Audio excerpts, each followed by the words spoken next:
The door is there. Get out, you mediocrity. My mother-in-law fired me with the shame of the family company. All the sycophants laughed and enjoyed my humiliation. But a week later my phone was red hot from calls and plaintive apologies. Marina was sitting at her desk in her office, absent-mindedly looking at the autumn courtyard of the business center. The muffled voices of employees and the familiar office hum could be heard behind the door. The woman mechanically adjusted her hair, gathered in a neat bun, and tried to concentrate on the documents lying in front of her. The quarterly report did not add up. Family business is wonderful, Alla Viktorovna, her mother-in-law and the company's CEO, liked to repeat. But in 3 years of work as financial director, Marina never felt like part of the family. Rather, she was still the same daughter-in-law who ruined the life of her beloved son. Suddenly, the vibrating sound of the phone spread throughout the office. A message from her husband appeared on the screen. Mom asked her to come to her at 1500. There was an important meeting. Don't be late. You know how much she doesn't like that. Marina immediately glanced at her watch. It was already 14:55. And although something inside her told her that this sudden meeting with her relative did not bode well, she was not going to disrupt the order in the company. Having collected the documents and taken a deep breath, the woman headed to her mother-in-law's office. Along the way, she caught several strange looks from her colleagues. They definitely knew something, but preferred to remain silent. At least until Marina ran into Secretary Ludochka near the director's office, who always smiled ingratiatingly at her superiors and spread gossip around the office. Today, Ludochka looked at the financial director with poorly concealed glee. She was clearly very happy about something. Just then Alla Viktorovna sat at a massive mahogany table, like a queen on a throne. Nearby, like a retinue, sat the head of the legal department, Semyon Petrovich, and the chief accountant, Vera Nikolaevna, longtime friends of the family and loyal associates of the headmistress. "Oh, you've arrived," the mother-in-law muttered, not even raising her eyes from the papers. "Sit down." Marina sank into a chair, feeling a growing anxiety inside. The atmosphere seemed terribly unpleasant. She wanted to break loose and just run away. She involuntarily recalled her first day at the company, when her mother-in-law introduced her to the team with a forced smile, and then whispered, "Don't let the family down, don't become my disgrace." "Do you know why we called you?" Quote. Alla Viktorovna finally looked up. In her eyes, Marina immediately saw smug triumph and a sense of victory. "No, I don't know," the daughter-in-law answered calmly, although everything inside her was clenching. "Then let me enlighten you." The mother-in-law put a folder with documents on the table. "We conducted an internal audit, and do you know what we found? Serious errors in the financial statements, and systematic ones at that." Maria raised her eyebrows in surprise. She knew for sure that she couldn't have made any mistakes. The woman checked each figure several times. "This is some kind of mistake," she began, but the mother-in-law interrupted her with an imperious gesture. "The only mistake here is that I even allowed you to take this position. I thought that maybe you would at least learn to work, since you can't start a normal family. But, alas, you are here. Quote, I am disappointed." Vera Nikolaevna giggled quietly, and Sem Petrovich shook his head with feigned sympathy. "I have all the supporting documents." Marina tried to speak evenly, although her voice was trembling treacherously. "I can explain every figure." "Don't bother." Alla Viktorovna sighed dramatically. "We have already checked everything." "Vera Nikolaevna, show me." The chief accountant readily handed over several sheets. Marina quickly ran her eyes over the lines. The figures had been altered. Skillfully, almost imperceptibly, but this was definitely not her data. A memory flashed through her mind of how a week ago Vera Nikolaevna had sat late in the office, supposedly preparing a quarterly reconciliation. "This is a fake," the daughter-in-law firmly stated. "I have copies." Ah, now you're also accusing us of forgery. The mother-in-law threw up her hands theatrically. Semyon Petrovich, do you hear me? The lawyer nodded understandingly. If I were you, Marina Alexandrovna, I wouldn't make the situation worse with unfounded accusations. You understand that you'll have to answer for every word. Quote. Marina's face turned red with anger in a few seconds. It was all set up. They had clearly been preparing for this conversation, carefully falsifying documents.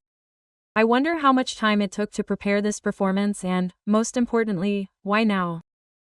Dima knows, the woman asked quietly, referring to her husband. And what, Dima? The mother-in-law grinned. He's long understood that you can't cope, he just felt sorry for you. But business is business. There's no room for sentimentality here. A quiet rustle was heard behind the door. Someone from the staff was clearly eavesdropping on them. Conversation. Marina imagined how tomorrow the whole office would discuss her shameful dismissal. The planning economic department will be especially zealous. They have long been sharpening their teeth on her for strict control of expenses. I demand an independent audit. The daughter-in-law tried to get up, but her legs refused to listen to her. What? What are you talking about? Are you deliberately trying to anger me? Then I inform you that you have succeeded. The door is over there. Alla Viktorovna pointed with her manicured finger at the exit. Get out of here. Incompetence.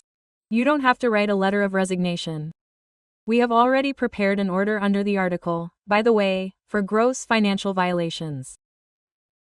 And say thank you that they didn't throw you behind bars due to family ties.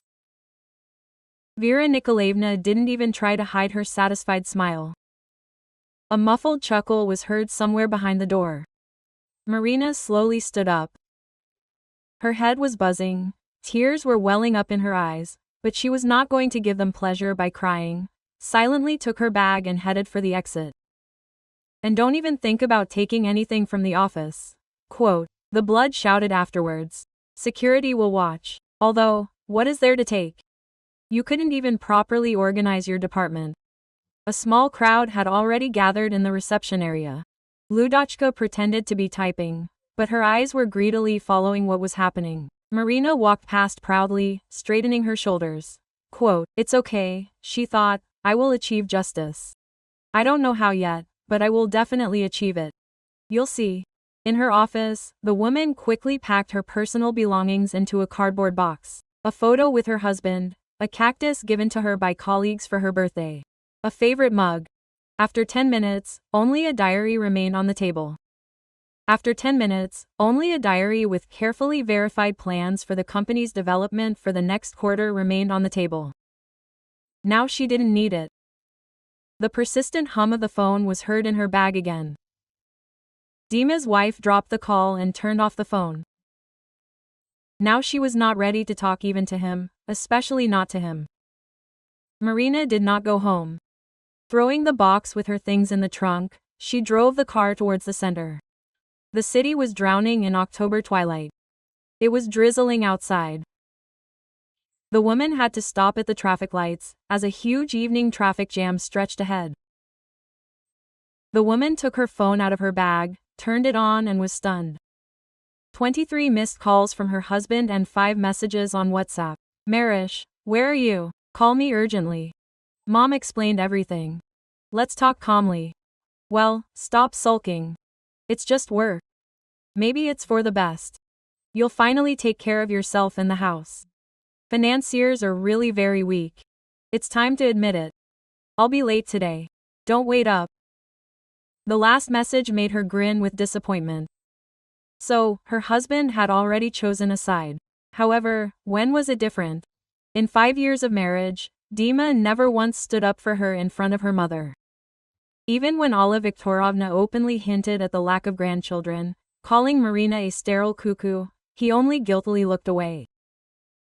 Having parked at her favorite cafe, the woman ordered a large latte and opened her laptop.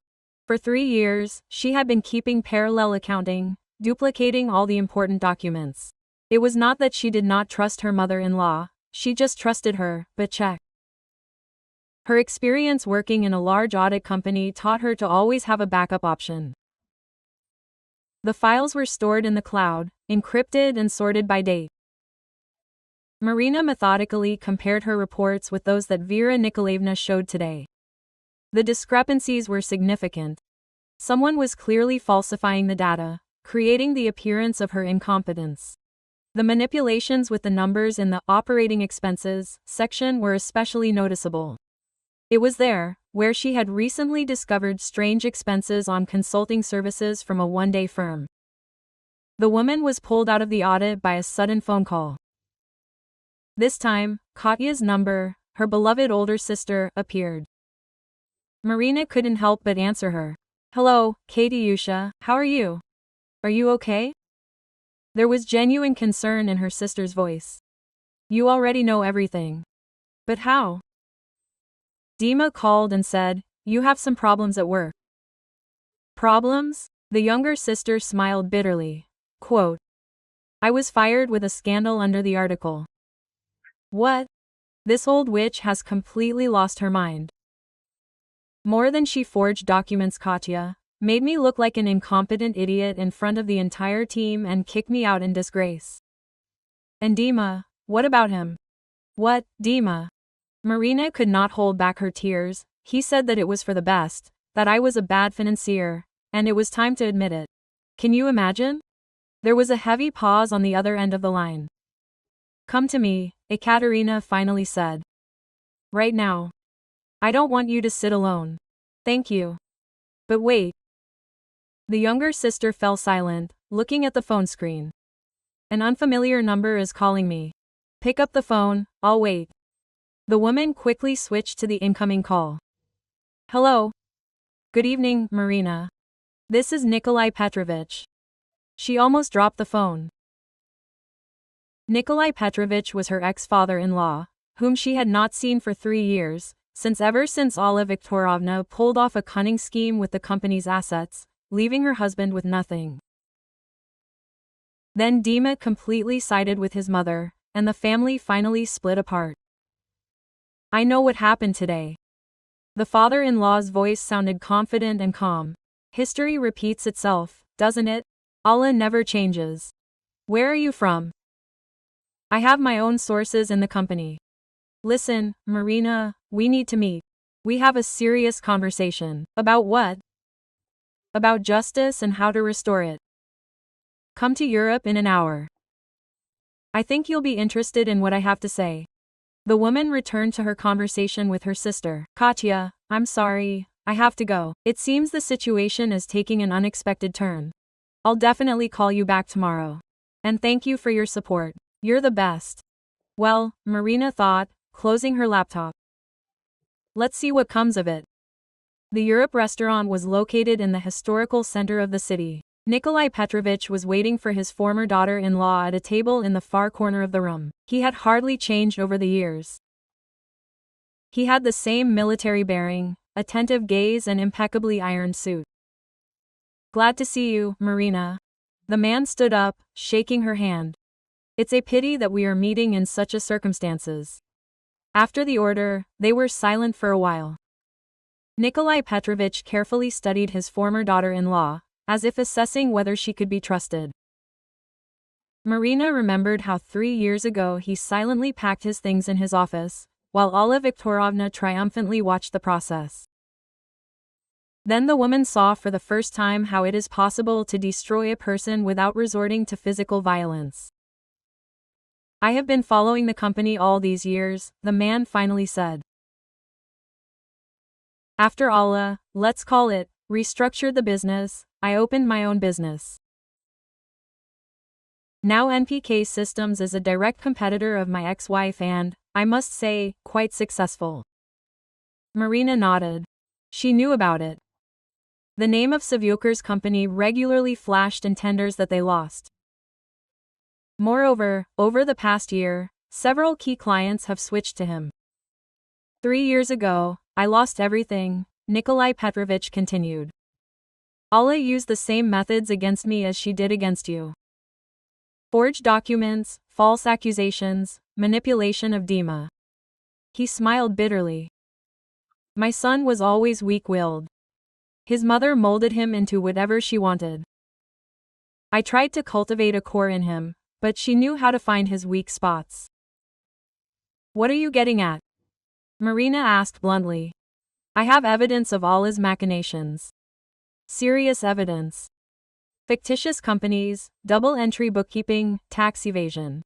The man took out a flash drive. It's all here. But I need an insider, someone who knows the current state of affairs from the inside. You were the financial director for 3 years. You probably have something to add. The woman thought about it. Her mother-in-law's arrogant face, the condescending smiles of her loyal comrades, and her husband's indifference flashed before her eyes. She remembered all the humiliating hints, all the games, all the moments when she had to swallow her resentment in silence. Quote, let's say, she said slowly, and what do you propose? Cooperation is the place of my first deputy in the NPC system. And joint lawsuits against Ali Va, both criminal and civil. Do you have documents? Yes. And something interesting about the latest machinations with shell companies. A particularly interesting story with U Consultiprom, a one-day company through which money has been withdrawn for the last 6 months. Excellent. Nikolai Petrovich smiled. You know, I always thought that you were the best thing that happened to Dima. It's a pity he didn't understand this. By the way, he will probably try to dissuade you when he finds out. At that moment, Marina's phone rang. Dima was easy to speak of. You won't answer? The father-in-law asked warily. No, let him get used to the idea that not everything in this life happens according to his mother's scenario. You know. The former daughter-in-law looked Nikolai Petrovich in the eyes. I really loved him. But it seems that the time has come to love myself more. They discussed the details of the upcoming operation for a long time. The plan was bold, but feasible. When Marina left the restaurant, her soul was light and calm. For the first time in a long time, she felt that she was in complete control of the situation. The rain stopped, and the lights of the evening city were reflected in the puddles. Tomorrow a new life will begin. A month later, the office of the NPC system was buzzing like a beehive. Marina quickly got used to her new place. The employees got used to her clear but fair leadership. Nikolai Petrovich was not mistaken. She really turned out to be the ideal deputy. One morning, the woman was looking through the last documents to be submitted to the court, when Dima burst into the office without knocking. Are you crazy? The man threw a subpoena on the table. To sue your own family. Marina calmly looked up. To her former family, Dima. You received the divorce notice last week. It turns out that your mother was right. You always thought only about yourself and your own benefit. My husband walked nervously around the office. Do you know what's going on in the company? Clients are leaving, shares are falling. I know. The woman smiled sarcastically. I'm now the development director at your main competitor. And imagine, I do my job well with my father. Did you specifically choose his company to get revenge? No, Dima, I chose a professional who appreciated my abilities, unlike some. At that moment, Nikolai Petrovich entered the office. Do you have everything ready for the prosecutor's office? Marina Alexandrovna, yes, the documents are collected. The extracts on fictitious contracts for the last quarter will be especially interesting. Dmitry turned pale and looked desperately at his father. Dad, you won't let this happen. I already did it once, son. When I allowed your mother to destroy not only the business, but also the family. I will not make such a mistake again. Sorry. A week later, a huge scandal broke out. The tax service and the prosecutor's office began a large-scale audit of Alla Viktorovna's company. Multi-million-dollar fraud, fictitious contracts, and illegal withdrawal of assets were uncovered. Vera Nikolaevna was the first to run and confess, handing over all the schemes. By the end of the quarter, NPK Sistema had absorbed the remains of its former competitor's business. Alla Viktorovna received a real sentence for fraud on an especially large scale. Dmitry, left without a job and a mother, tried to restore relations with his father. But it was too late, a month had passed. Marina watched the life of the company with satisfaction. Employees hurried on business, partners' cars drove up, couriers delivered documents. Her and Nikolai Petrovich's brainchild was flourishing. Will you have some? The man appeared at the door with 2 cups of coffee. Thank you. With pleasure. Let's celebrate our small victory. You know, I never thought that everything would turn out like this. And I knew from the first day you came to the company. It's just a pity that my son turned out to be blind. Marina took a sip coffee. A car with the logo of a large investment fund was parked downstairs. Today they were supposed to sign an important contract. Quote, "A new life," she said. "A new life," Nikolai Petrovich agreed.